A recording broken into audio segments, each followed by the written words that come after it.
Pagi di kelas, Pak Budi membagikan lembar ujian matematika. Raut wajahnya dingin. Beberapa siswa yang merasa pintar tersenyum bangga, sementara Arya menunduk dalam. Jantungnya berdegup kencang, menanti nama dipanggil dengan kecemasan yang mendalam. Suasana kelas terasa mencekam. Nama Arya disebut. Pak Budi melemparkan lembar ujian Arya di mejanya dengan kasar. Sebuah tanda silang merah besar membentang di seluruh kertas. Nilainya sangat rendah, memicu bisikan di antara teman-teman sebangku. Wajah Arya memerah, menahan malu yang membakar dirinya. Pak Budi menatap Arya tajam, matanya penuh kecurigaan. Ia menyiratkan tuduhan bahwa Arya telah melakukan kecurangan, mungkin mendapatkan kunci jawaban dari sumber tak pantas.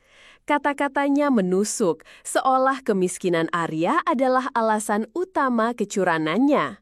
Suara Pak Budi menggelegar. Apa gunanya kunci jawaban jika otakmu tak mampu mencernanya, Arya? Suara tawa pelan terdengar.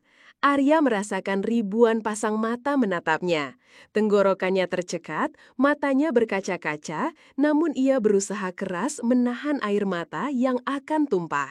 Pak Budi kemudian mengungkit latar belakang keluarga Arya yang sederhana, menghubungkannya dengan kemalasan dan cara pintas dalam belajar. Ia menyebut seragam Arya yang lusuh sebagai bukti kurangnya usaha. Hati Arya remuk, merasa direndahkan sejauh ini. Sepanjang pelajaran, Arya merasa seluruh tubuhnya terpaku, tak sanggup mengangkat kepala. Ruangan itu terasa seperti penjara, setiap sudutnya menyudutkan dan menghakiminya. Rasa hancur dan marah bercampur aduk menciptakan beban berat di dadanya yang sesak dan sulit bernapas.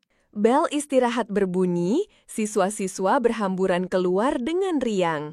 Arya tetap duduk di kursinya, enggan bergerak dari tempatnya. Dia mendengar bisik-bisik di belakangnya, tawa-tawa yang terdengar seperti ejekan dan hinaan. Kakinya terasa lemas, seolah tak punya tenaga untuk melangkah dan melarikan diri. Arya berjalan pulang menyusuri gang sempit. Setiap langkah terasa berat. Bayangan wajah Pak Budi dan tatapan menghina teman-teman terus menghantui. Jalanan yang biasa ia lalui kini terasa dingin dan sunyi, menyelimuti kehancuran hatinya yang mendalam. Di kamar kontrakan yang pengap, Arya berbaring menatap langit-langit yang kusam dan retak. Rasa malu yang mendalam terus menusuk, bercampur dengan kemarahan yang membara. Dia merasa tertindas, tak berdaya menghadapi hinaan itu. Sebuah tekad samar mulai tumbuh di dasar jiwanya, mendorongnya untuk bangkit. Malam itu, Arya tidak bisa tidur. Pikirannya dipenuhi gambaran kejadian di kelas.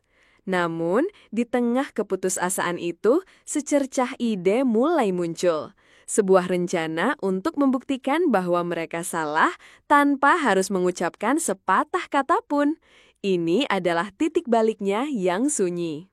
Esok harinya, Arya menghabiskan jam istirahat di perpustakaan sekolah, bukan di kantin yang ramai. Matanya menelusuri rak buku-buku tebal tentang matematika, mencari sesuatu yang lebih dari sekedar kurikulum. Dia ingin memahami, bukan hanya menghafal, setiap konsepnya. Malam hari, alih-alih bermain atau beristirahat, Arya duduk di meja kecil di kamarnya. Sebuah lampu belajar usang menyorot buku-buku yang ia pinjam dari perpustakaan. Ia menuliskan rumus-rumus, mencoba memecahkan soal-soal kompleks dengan tekun dan penuh konsentrasi. Ia mulai mencari materi pelajaran di internet, menggunakan komputer lama milik tetangganya yang berbaik hati. Banyak sumber gratis yang ia temukan, video tutorial dan forum diskusi. Matanya berbinar, menemukan dunia pengetahuan baru yang luas, melampaui batasan sekolah. Tidurnya semakin larut malam. Orang tuanya melihat cahaya lampu dari kamarnya, kadang mengetuk pintu pelan, cemas namun juga bangga akan semangat anaknya.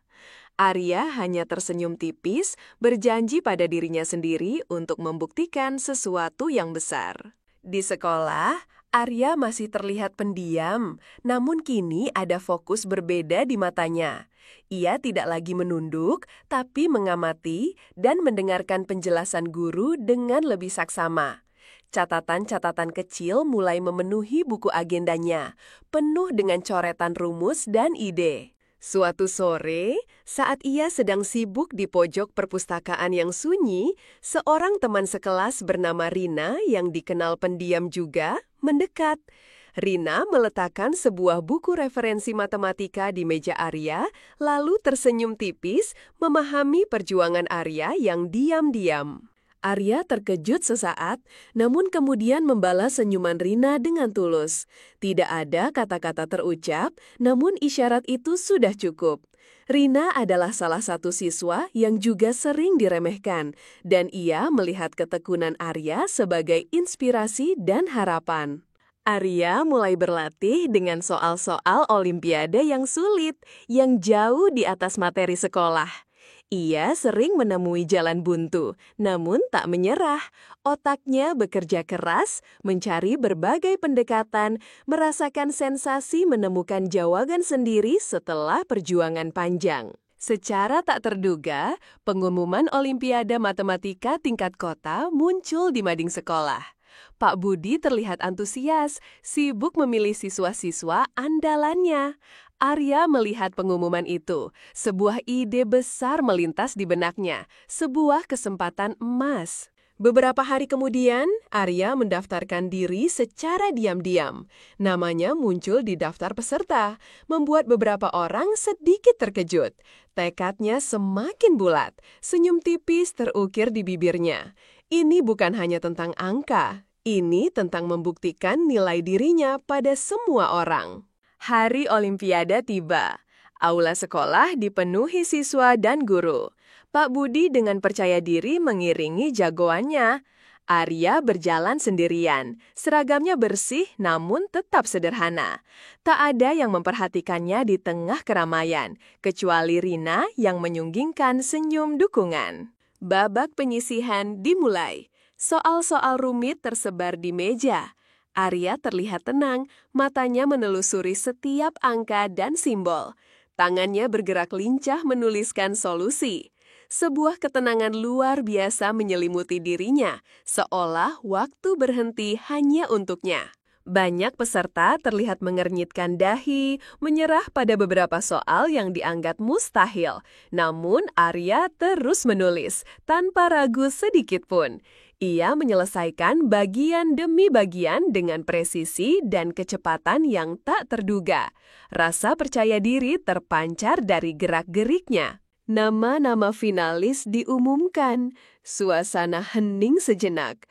Saat nama Arya disebut, bisikan tak percaya memenuhi ruangan, seperti gelombang kejut. Pak Budu terlihat membeku, matanya membelalak kaget, seolah tak percaya nama siswa yang ia rendahkan ada di daftar teratas. Babak final berlangsung di panggung utama.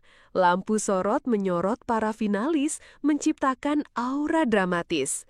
Soal terakhir muncul di layar, sebuah teka-teki matematika yang dikenal sangat sulit dan memakan waktu. Para jagoan Pak Budi terlihat panik, pena mereka terhenti di udara. Arya mengambil napas dalam. Ia melihat soal itu, dan seketika semua rumus, konsep, dan latihan berbulan-bulan menyatu di benaknya. Pena meluncur di atas kertas, menyelesaikan langkah demi langkah dengan keyakinan penuh dan akurat, seolah tak ada keraguan sedikit pun. Detik-detik terakhir yang menegangkan. Arya mengangkat tangannya, tanda selesai. Penonton menahan napas dalam keheningan total. Kemudian, jawabannya dibacakan dengan lantang oleh juri. Benar, sempurna. Sebuah keheningan luar biasa melanda aula, lalu pecah oleh sorak-sorai riuh yang menggema. Arya berdiri di atas panggung, menerima piala kebanggaan. Cahaya lampu menyorot wajahnya yang tenang, namun memancarkan kebanggaan yang tulus. Ia tidak jumawa. Matanya mencari Pak Budi di antara kerumunan, menemukan tatapan kaget dan malu yang tak terbantahkan di wajahnya. Pak Budi hanya bisa menatap Arya yang bersinar, bibirnya terkatup rapat, wajahnya pucat pasi. Kekalahannya bukan di tangan lawannya, tapi di tangan siswa yang pernah ia hina habis-habisan. Rasa malu yang ia rasakan kini jauh lebih pedih daripada yang pernah ia timbulkan pada Arya. Arya tersenyum tipis, senyum kemenangan yang elegan dan bermartabat. Ia telah membuktikan dirinya tanpa harus merendahkan siapapun. Hatinya dipenuhi rasa lega dan kebanggaan yang tulus. Balas dendam terbaik adalah kesuksesan yang diraih dengan kerja keras dan ketulusan.